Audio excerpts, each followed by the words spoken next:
Good morning मेरे परिवार वालों और मेरे फ्रेंड्स। बहुत सारे डॉक्टर्स की तरह मैं भी बहुत परेशान हूँ, इसलिए मुझे लगा कि शायद मैं आपको अगर कुछ कुछ चीज़ें बताना चाहती हूँ और मैं शायद अगर ये बताऊँगी और अगर आप लोग सेफ रहोगे तो I might be at more peace. जैसे आपको सबको पता है कि बॉम्बे की हालत तो बहुत ख़राब है और धीरे धीरे बहुत सारे शहरों की और बहुत सारे स्टेट्स, इवन टाउन्स की हालत ख़राब होते जा रही है। बॉम्बे की हालत तो इतनी ख़राब है कि हमारे हॉस्पिटल्स में आईसीयू बेड्स वेटिंग पे है, पेशेंट्स के लिए बेड्स नहीं है। It's a very very helpless, यानी मुझे इतना हेल्पलेस और लाचार कभी फील नहीं हुआ है।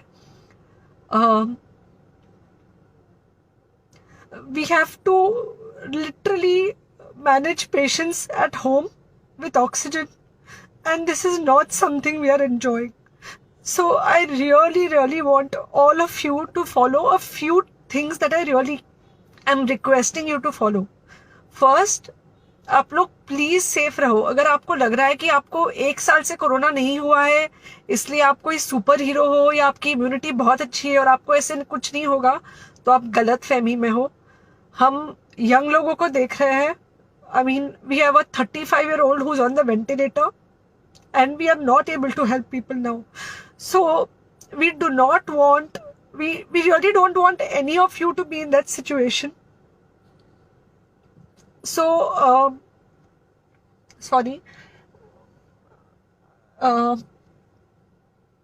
आई थिंक ये जो इमोशनल ब्रेकडाउन है हम डॉक्टर्स में अब सबको कोई ना कोई समय हो रहा है, because we have not been so helpless. Okay, so most importantly please take care of your self. Right now COVID is everywhere around you. Okay, तो अगर आप घर से बाहर निकलो, may be you meeting your friends, may be you meeting your family, it does not matter, you have to be masked.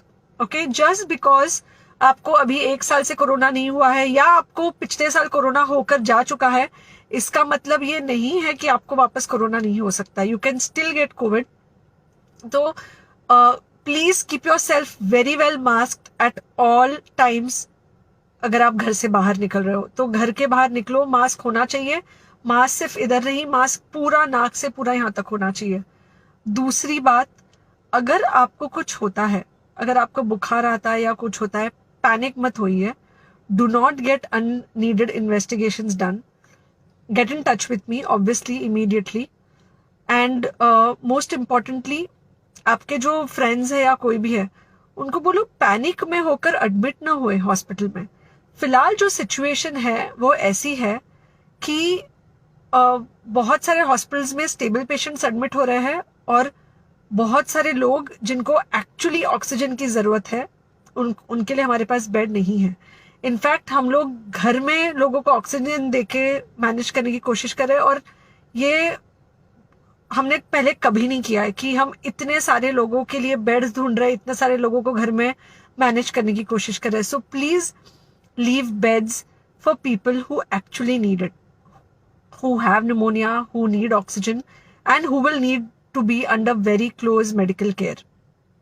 Third thing, if you have not taken the vaccine, अगर आपने vaccine नहीं ली है किसी भी कारण से, हो सकता है आप ट्रैवल कर रहे हो सकता है आपको वैक्सीन की हिचक हो सकता है आपने कुछ व्हाट्सएप पे फॉरवर्ड पढ़ा हो कि वैक्सीन की वजह से कुछ साइड इफेक्ट्स हो रहे हैं या कुछ हो रहा है। It's untrue. Please take your vaccine. ये हमको डेफिनेट दिख रहा है कि जो लोगों के 2 वैक्सीन के शॉट्स होकर 2 हफ्ते हो चुके हैं उनमें डेफिनेटली हमको इन्फेक्शन, सीरियस इन्फेक्शंस कम दिख रहे हैं और हॉस्पिटलाइजेशन ना के बराबर है।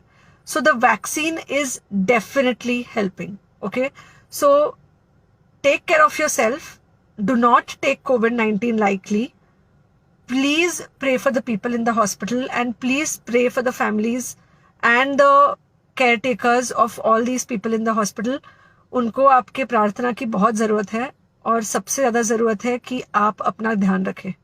ओके, एंड बस घर पे रहो। आप कुछ हफ्तों तक सिर्फ घर पे रहो जब तक हम ये सिचुएशन ऐसे हैंडल कर सके कि हम एटलीस्ट कुछ हो जाए तो हम हॉस्पिटल में पेशेंट्स को ले सके। फिलहाल हालत ऐसी है कि डॉक्टर्स और डॉक्टर्स के रिलेटिव्स को भी नहीं मिल रहा है बेड, तो आप सोचिए कि it's an absolutely helpless situation. Okay, I think अगर हम सब इतना ध्यान रखेंगे, we will definitely come through this second wave very well. Okay, and then we will have to work on not allowing a third wave. So third wave का हम बाद में सोचेंगे, वो तो नहीं आना चाहिए, पर जो ये सेकेंड वेव है, इससे हमको कोई भी हालत में एकदम सेफली निकलना है. Okay, take care, I really love you.